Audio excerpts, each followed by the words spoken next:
मेरे चैनल पर आप लोग का स्वागत है। बेटी का विवाह गीत अच्छा लगे तो लाइक शेयर और सब्सक्राइब कीजिएगा, कमेंट भी करके बताइएगा। चारही कुइया तरह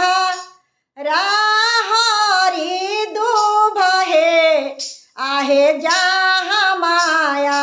पन पापा करस्यासना नहे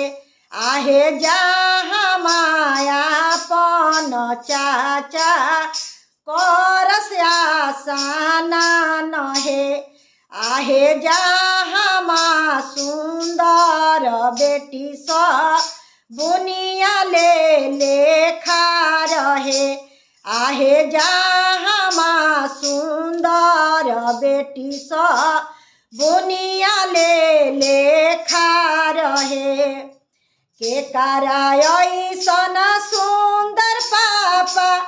के कराय सन गोर है आहे के कराय सन ज्ञानी पापा खोजले बरदामाद है आहे के कराय सन ज्ञानी पापा खोजले बरदामाद है राम ऐसन सुंदर बेटी लक्ष्मण ऐसन गोर है ऋषि मुनि ऐसन ज्ञानी बेटी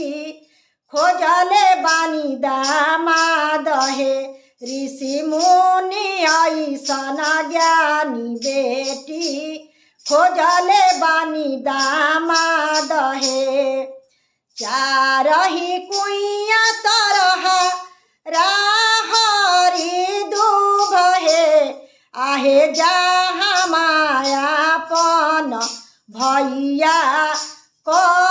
करस्यासना नहे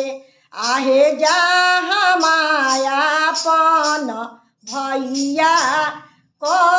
करस्यासना नहे आहे जहाँ माँ सुंदर बेटी स बुनिया ले लेखा रहे आहे जहाँ माँ सुंदर बेटी स बुनिया ले लेखा रहे के कराय सन सुंदर भैया के कराय सन गोर है आहे के कराय सन ज्ञानी भैया खोजले बार बहनोइया है